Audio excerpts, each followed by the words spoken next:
Magandang hapon po sa ating lahat. Magandang gabi po. Tayo po ay magbulay-bulay sa salita ng Diyos at ang ating pong teksto ngayong gabi ay matatagpuan sa Aklat ng mga taga-Epeso, chapter 4, 25 to 32. At ganito po ang sinasabi.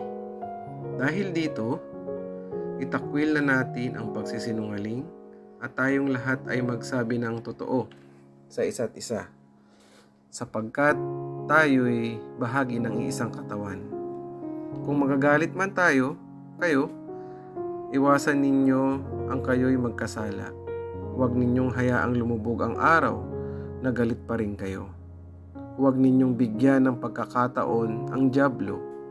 Ang magnanakaw ay huwag nang magnakaw.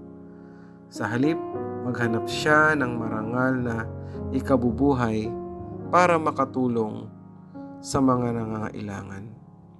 Huwag kayong gumamit ng masasamang salita. Lagi ninyong sikapin na ang pangungusap ninyo'y makakabuti at ang angkop sa pagkakataon upang pakinabangan ng mga nakakarinig.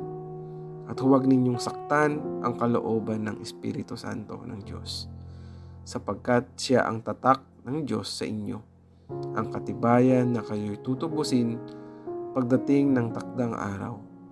Alisin na ninyo ang lahat ng sama ng loob, puot at galit. Huwag na kayong mangbubulyaw, manlalait at mananakit ng damdamin ng kapwa. Sa halip, maging mabait kayo at maawain. Magpatawad kayo sa isa't isa tulad ng pagpapatawad sa inyo ng Diyos dahil kay Kristo. Tayo pong lahat ay manalangin. Ama, salamat po sa gabing ito na binigay niyo sa amin. Kayo po ang patuloy naming maranasan. Bigyan niyo po ako ng karunungan upang may bahagi ko, Panginoon, ng iyong salita. At ganoon din sa mga makikinig, Panginoon. Ito po ang handalangin sa pangalan ni Jesus. Amen. Meron pong 6 na bagay ang gustong sabihin sa atin ngayong gabi ang ating Panginoon na po. Ang una po ay first po yung stop lying and start speaking the truth. Maalaala pa ba natin kung kailan po tayo unang nagsinungaling? Naalaala ko po nung bata ako ay nakapagsinungaling ako sa aking magulang dahil sa ayaw kong mapalo. Katulad ng pagpapaalam ko na aalis po ako ng bahay. Ito po. Pero hindi ko sasabihin po na maliligo ako sa ilog. Isa sa mga natutunan ko ngayon ay bilang isang magulang ay mahalaga pala na magsabi ang anak natin ng totoo. Dahil nalulungkot pala tayo kapag hindi nagsasabi ang ating anak ng totoo. Kung matututunan nila ang magsinungaling sa maliit na bagay, paano pa kaya sa malaking bagay, no po? Kaya nga, isa sa mga katangian bilang isang Kristiyano ay magsalita po tayo ng tama at totoo. John 8:32, and you will know the truth, and the truth will set you free. Second, deal with our anger. Anger is not always wrong. No po. Ipinapala sa atin ng kasulatan sa awit na okay lang magalit, wag lang tayong magkasala. Ibig sabihin po ay wag nating hayaan na kainin tayo ng galit natin sa anumang bagay, no po, sa tao man o pangyayari.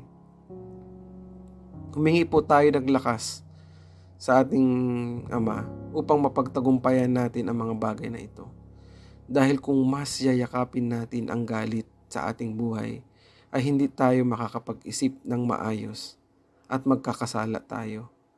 Kaya nga sa mga mag-asawa, ang sabi nila, huwag nang ipagpabukas pa yung galit. Mahirap man gawin, pero kapag ang pagmamahal ang pinairal natin, madali lamang po. Bago tayo magsalita, manalangin muna tayo, humingi ng gabay sa ating Panginoon. Pangatlo po ay develop a godly attitude towards materialism and money. Paul simply says, those who were stealing must no longer steal and instead work with their hands to earn a living so that they can then be generous. Sabi ni John Wesley, make as much as you can, save as much as you can, give as much as you can. Magsumikap po tayo sa ating pagpapagal sa trabaho at sikaping maging mapagbigay sa ating kapwa. Maging grateful tayo sa kung ano man yung meron po tayo ngayon. Pang-apat po, we should carefully discipline our tongue. What we say matters. Isa ang dila sa makapangyarihan na bahagi ng ating katawan. Ano man ang lalabas dito na maririnig na ating kapwa ay pwedeng makapagbigay sa kanya ng ngiti o makapagpalungkot. Kaya mag-ingat tayo sa mga lumalabas sa ating bibig. Bilang isang Kristiyano, ang goal natin ay mahibahagi ang salita ng Diyos. Kaya piliin natin lagi ang mga salita na makakapagbigay buhay sa ating mga kapatid o sino man. Fifth, do not grieve the Holy Spirit. No?